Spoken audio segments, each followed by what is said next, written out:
Hello everyone. हमने पिछले video में ऑटो कोरिलेशन पढ़ा था कि क्या होता है, उसके इम्पैक्ट क्या हैं और उसके कर्ज क्या हैं। इस वीडियो में हम पढ़ेंगे कि और कंसिक्वेंस क्या है, ये भी हमने पढ़ा था। इस वीडियो में हम पढ़ेंगे टेस्ट ऑफ ऑटो कोरिलेशन और उसके साथ साथ उसकी रेमेडीज़ क्या है करेक्ट करने के लिए ऑटो कोरिलेशन को, ये भी हम देखेंगे। तो चलिए स्टार्ट करते हैं। अगर आपने वीडियो को सब्सक्राइब या लाइक नहीं किया है तो कर दीजिएगा। और इससे पहले मैंने ऑटो कोरिलेशन इकोनोमेट्रिक्स की जितनी इंपॉर्टेंट वीडियोस होती हैं मैंने ऑलरेडी कराया है और आप प्लेलिस्ट में से जाके देख सकते हैं। अब टेस्ट ऑफ ऑटो कोरिलेशन क्या है, तो 5 मेथड होते हैं ऑटो कोरिलेशन के। सबसे पहले हम ग्राफिकल मेथड से भी देख सकते हैं, ऑटो कोरिलेशन को डिटेक्ट कर सकते हैं। साथ ही साथ वॉन न्यूमैन रेशियो से भी कर सकते हैं। तीसरा है हमारा रन टेस्ट। चौथा है डर्बिन वॉटसन टेस्ट, या तो हम उसको डी स्टैटिस्टिक्स भी कहते हैं। और पांचवा है हमारा ब्रूश गॉडफ्रे टेस्ट या एलएम टेस्ट भी इसको हम बोलते हैं। तो ये बहुत इंपॉर्टेंट है क्योंकि अक्सर एग्जाम में पूछता है कि ऑटो कोरिलेशन को डिटेक्ट करने के क्या टेस्ट होते हैं। तो ये आप लोग इसको लिख लीजिएगा, ये एक साथ मैंने यहाँ पे और इसीलिए इंक्लूड किया है। अब हम 1 बाय 1 इन सब के बारे में थोड़ा थोड़ा पढ़ेंगे जो इम्पोर्टेंट है। तो चलिए स्टार्ट करते हैं ग्राफिकल मेथड से। तो ग्राफिकल मेथड हमें स्पेशली ये रिप्रेजेंट करता है ऑटो कोरिलेशन को, और हम इसमें ऑटो कोरिलेशन प्लॉट करते हैं और इसको हम साथ ही साथ कोरिलोग्राम भी कहते हैं। जैसे कि हम हिस्टोग्राम पढ़ते हैं फ्रीक्वेंसी को देखने के लिए, वैसे ही ऑटो कोरिलेशन को ग्राफिकल रिप्रेजेंट करने को हम कोरिलोग्राम भी कहते हैं। ये प्लॉट हमें क्या बताता है, ऑटो कोरिलेशन फंक्शन, यानी कि जो वर्टिकल एक्सिस है इसमें हम ऑटो कोरिलेशन फंक्शन रखेंगे और हमारा जो हॉरिजेंटल एक्सिस है हम इसमें लैग या साइज की वैल्यू को रखते हैं। साथ ही ऑटो कोरिलेशन अगर ज़ीरो के नियर है, यानी कि ये क्या इंडिकेट करेगा कि हमारा जो ऑटो कोरिलेशन है उसमें रैंडमनेस है।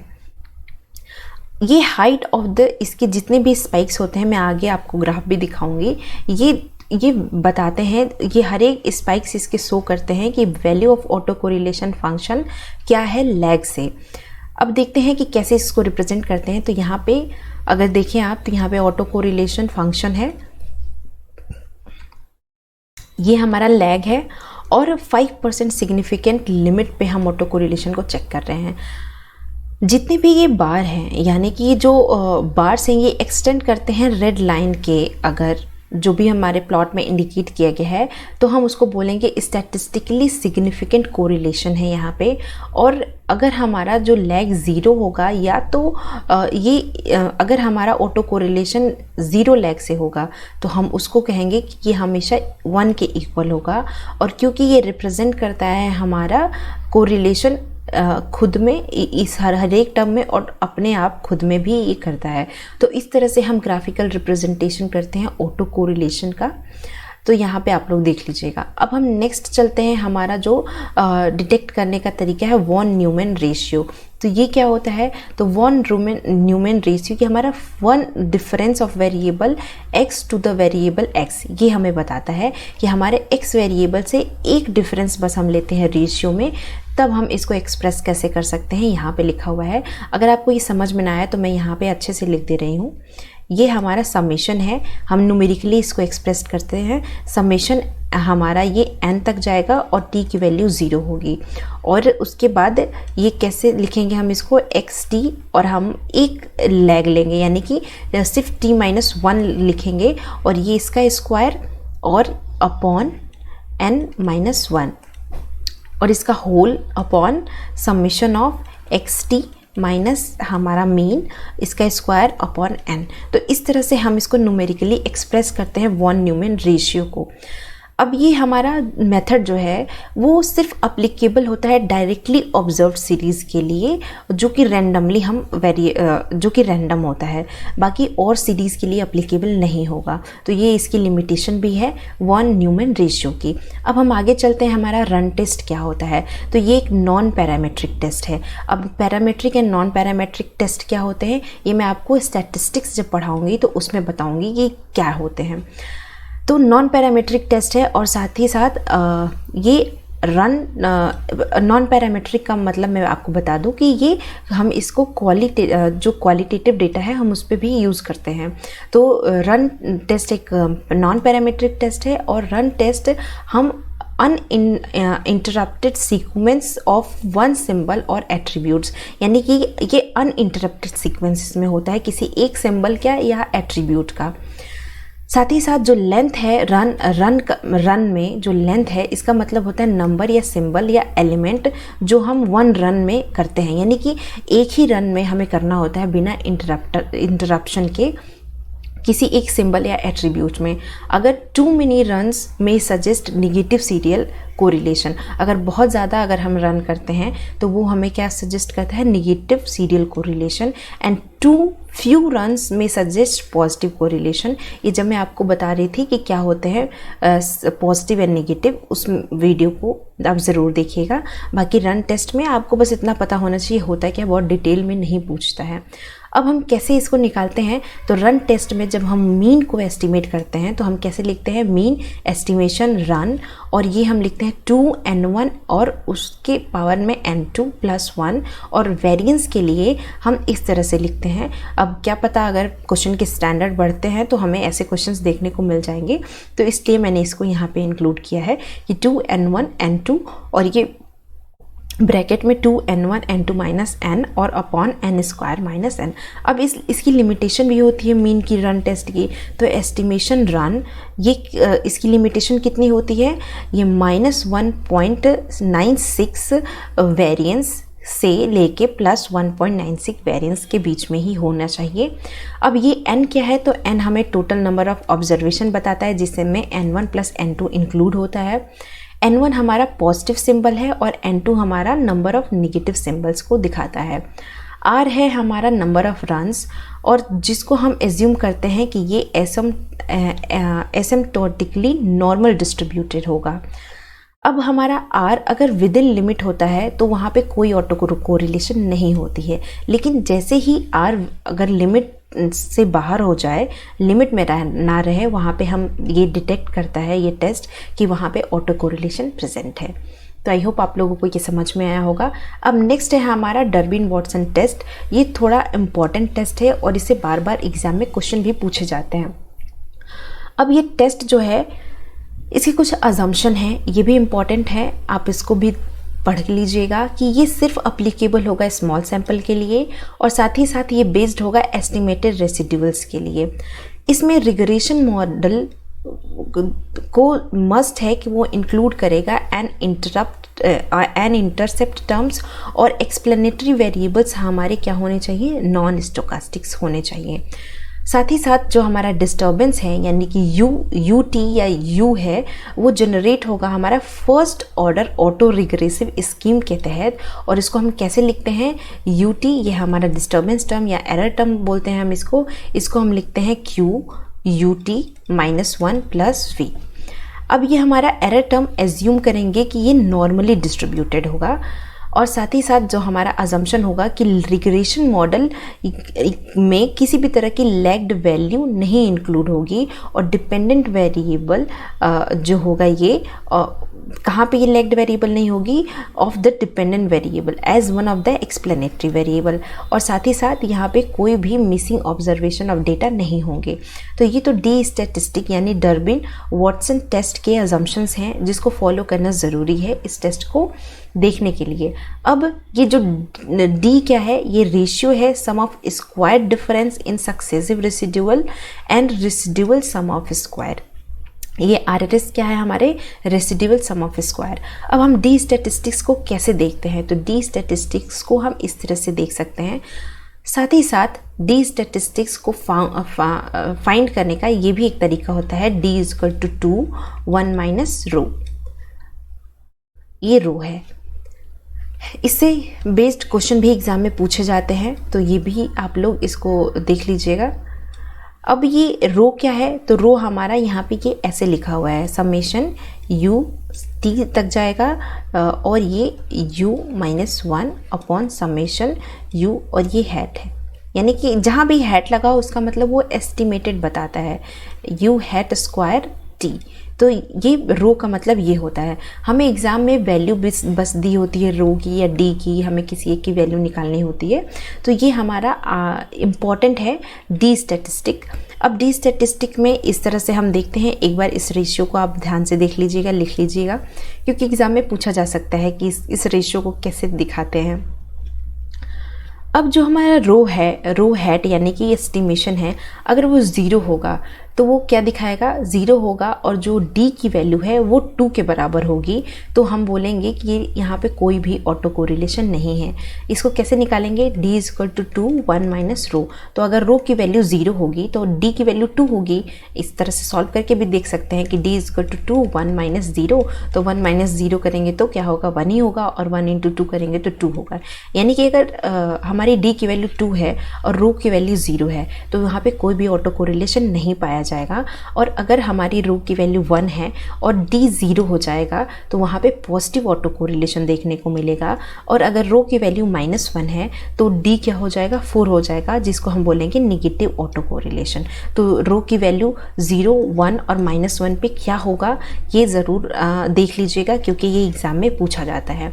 अब आता है टेस्टिंग प्रोसीजर कैसा होता है इसका, डी स्टैटिस्टिक का टेस्टिंग क्या प्रोसीजर है। तो सबसे पहले हम क्या कैलकुलेट करेंगे, रेसिडिवल्स को मॉडल के, उसके बाद हम उसके डी स्टैटिस्टिक्स को कैलकुलेट करेंगे। जब हम डी स्टैटिस्टिक्स को कैलकुलेट कर लेंगे तो हम देखेंगे कि हमारा जो डी स्टैटिस्टिक्स का लिमिट है वो कैसा है। उस लिमिट को हम कैलकुलेट करने के बाद अगर वो विद इन द लिमिट होती है या नहीं होती है, उसके अकॉर्डिंग हम डिसीजन लेंगे कि हमारे मॉडल में ऑटो कोरिलेशन डिटेक्ट हो रहा है या नहीं हो रहा है। तो ये तो हमारे डी स्टैटिस्टिक्स का प्रोसीजर हो गया। अब हम चलते हैं कि डी स्टैटिस्टिक्स के कुछ ड्रॉबैक भी हैं। अब ये डी स्टैटिस्टिक्स थोड़ा फेमस है ऑटो कोरिलेशन के लिए, इसलिए मैंने इसके ड्रॉबैक भी यहाँ पे इंक्लूड किए हैं। अब जैसे कि पहला ड्रॉबैक क्या है कि जो भी हम टेस्ट लीड कराएंगे वो हमें क्या करेगा, इनकंसिस्टेंट रिजल्ट प्रोवाइड करेगा। यानी कि if D falls in indecisive zone, अब डी अगर किसी ऐसे जोन में आ जाता है जो इनडिसिसिव हो तो उसमें क्या करेंगे, हम कैलकुलेट नहीं कर पाएंगे फर्स्ट ऑर्डर ऑटो कोरिलेशन को, और या तो वो एग्जिस्ट ही नहीं करेगा। तो ये एक इसका ड्रॉबैक है। अगर हम इसमें और दूसरा ड्रॉबैक क्या है कि we can not use the test when model does not have a intercept term. हम ये टेस्ट को यूज़ नहीं कर सकते जब हमारे मॉडल में कोई इंटरसेप्ट टर्म ना हो। तो ये भी एक ड्रॉबैक है इसका। साथ ही साथ it is not an appropriate measures if among the explanatory variable and there is a lagged value of the endogenous variable। तो explanatory अगर variable होगा तो ये appropriate measure नहीं कर पाएगा। और साथ ही साथ इसका चौथा ड्रॉबैक क्या है कि हम कोई हायर ऑर्डर सीरियल कोरिलेशन इसके थ्रू टेस्ट नहीं कर सकते हैं, क्योंकि ऑलरेडी ये किसके लिए था, स्मॉल सैंपल के लिए था। साथ ही साथ ये देखिए यहाँ पे भी आ गया कि लार्ज सैंपल के लिए हम इसको यूज़ नहीं कर सकते हैं। और जो इसका अजम्पशन है नॉन स्टोकास्टिक, वो डी टेस्ट को इनवैलिड बना देता है जब लार्ज सैंपल टेस्ट के लिए हम यूज़ करते हैं। तो ये इसके कुछ ड्रॉबैक्स हैं, इसको आप ज़रूर देखिएगा क्योंकि एग्ज़ाम में स्टेटमेंट वाइज पूछा जा सकता है।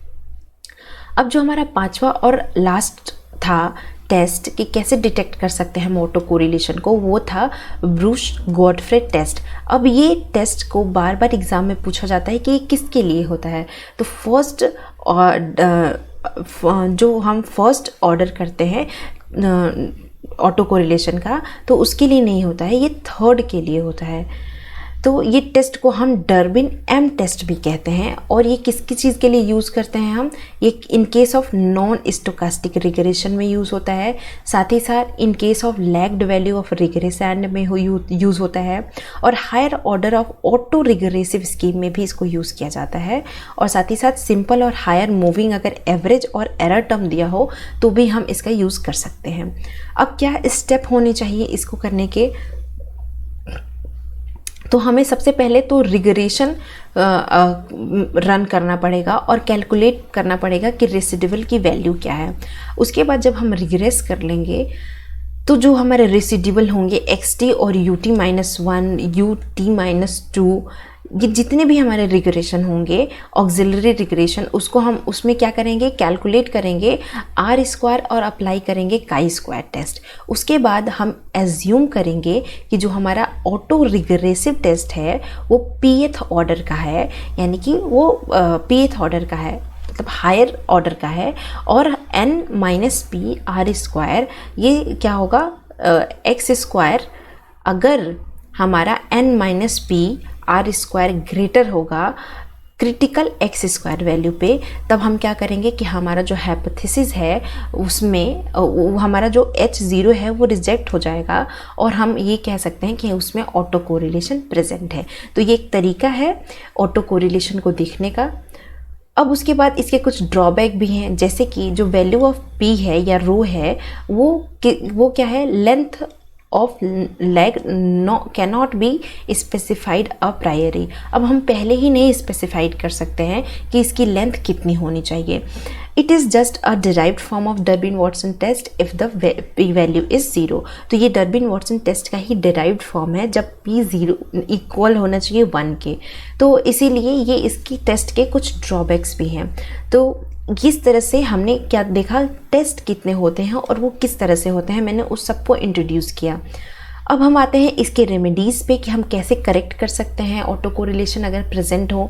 हमने टेस्ट से तो डिटेक्ट कर लिया कि कैसे हम देख सकते हैं। अब हम क्या कर सकते हैं कि ऑटो कोरिलेशन को अवॉइड करने के लिए अगर कभी भी हमारा ऑटो कोरिलेशन है, अगर हम उसको ओमिटिंग वेरिएबल है, तो हम क्या करेंगे, उसको हम इंक्लूड नहीं करेंगे, एक्सप्लेनेटरी वेरिएबल से हम उसको पहले ही हटा देंगे। दूसरा क्या है, हमारा जो ऑटो कोरिलेशन है वो क्यों होता है, miss specification of mathematical form से। तो हमें क्या करना होगा, उसको चेंज करना होगा उस फॉर्म को कि हमारा ऑटो कोरिलेशन ना आ पाए। साथ ही साथ अगर ऑटो कोरिलेशन एग्जिट करता है और because of the reason other than the aforementioned two, then it is a case of pure autocorrelation. अगर इन दोनों के केस में अगर ऐसा नहीं होता है कि हम उसको हटा पाएँ, तो वो किसका कंडीशन होता है, प्योर ऑटो कोरिलेशन का। अब जो हमारा ये क्यू है, ये अगर नोन होगा तब हम इसमें क्या अप्लाई कर सकते हैं, हम GLS अप्लाई कर सकते हैं, जनरलाइज्ड लीस्ट स्क्वायर अप्लाई कर सकते हैं, और हम ट्रांसफॉर्म कर सकते हैं ओरिजिनल डेटा को, तो जिससे हम क्या कर सकते हैं, ये ऑटो कोरिलेशन की प्रॉब्लम को सॉल्व कर सकते हैं।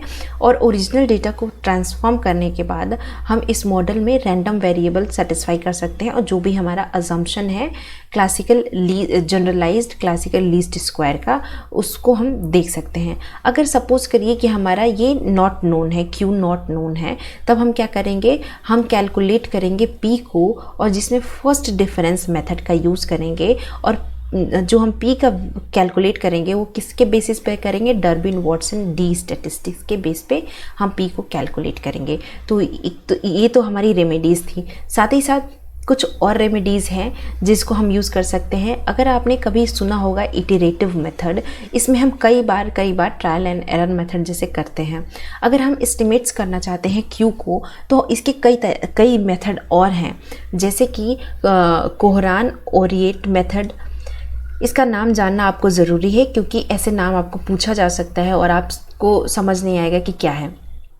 उसके बाद डर्बिन 2 स्टेप मॉडल, जिसमें हम फिजिबल जनरलाइज्ड लीस्ट स्क्वायर और एस्टिमेटेड जनरलाइज्ड लीस्ट स्क्वायर का यूज़ कर सकते हैं।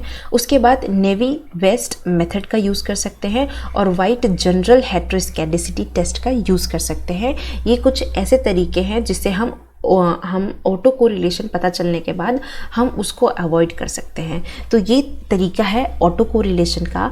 अब जो हम अगर हमारा OLS का अजम्पशन या जो प्रॉपर्टी है एस्टिमेट्स की, अगर वो नहीं फुलफिल होती है, तो ये 3 कंसिक्वेंस होते हैं, एक तो ऑटो कोरिलेशन, हेटेरोस्केडेसिटी और मल्टीकोलिनियरिटी। तो आज हम ऑटो कोरिलेशन से रिलेटेड सब कुछ कंप्लीट कर चुके हैं। अब नेक्स्ट वीडियो में हेटेरोस्केडेसिटी से रिलेटेड मैं चीज़ों को कराऊंगी। तो आज के लिए इतना ही। Thank you so much and stay tuned for the next.